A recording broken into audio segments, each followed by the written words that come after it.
செல்லமே, உன் வீட்டில் உள்ளவர்கள் இந்த ஒரு விஷயத்தை உன்னிடம் இருந்து மறைக்கிறார்கள். என்ன தெரியுமா? உன் வாழ்க்கையில் இவ்வளவு கஷ்டப்படுகிறாய். இன்னும் இந்த விஷயங்களை உன்னிடம் சொன்னால் இன்னும் மனவேதனைப்படுவாய் என்று உன் வீட்டில் உள்ளவர்கள் மறைத்து மறைத்து வாழ்ந்து கொண்டு இருக்கிறார்கள். உன் வாழ்க்கையில் உன்னுடைய வருமானத்தை வைத்துதான், அதுவும் ஒரு வருமானத்தை வைத்துதான் உன் குடும்பம் முழுவதும் ஓடிக்கொண்டு இருக்கிறது.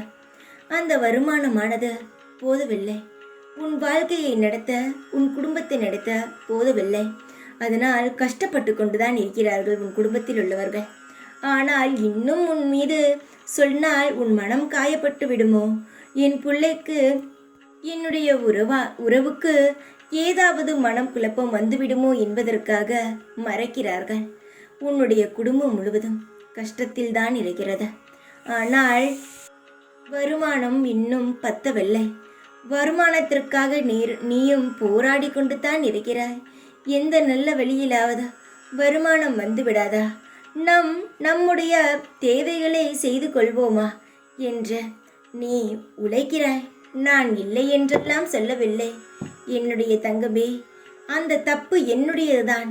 நீ உழைக்கும் அளவுக்கு நான் உனக்கு எந்த ஒரு விஷயத்தையும் இன்னும் ஏறி தரவில்லை. இந்த தப்பெல்லாம் என்னுடையதுதான். நான் தப்பை உனக்கு சரி செய்து உன் வாழ்க்கைக்கு தேவையான அனைத்து பணங்களையும் உனக்கு நான் தருகிறேன்.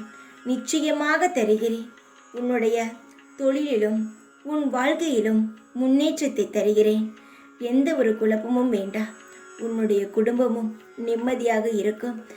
இனிமேல் எதையும் உன்னிடம் இருந்து மறைக்காமல் சந்தோஷமாக உன்னுடைய வருமானத்தில், உன்னுடைய உழைப்பில் உன்னுடைய குடும்பம் முழுவதையும் பார்த்து கொள்வாய். என்னுடைய தங்கத்திற்கு எந்த ஒரு கவலையையும் வர இந்த சாய் விடவே மாட்டேன். கவலைப்படாதே. எல்லாவற்றுக்கும் ஒரு முடிவுண்டல்லவா? உன் கஷ்டத்திற்கும் ஒரு முடிவு வரும். அதற்காக காத்திரு. தைரியமாக இரு.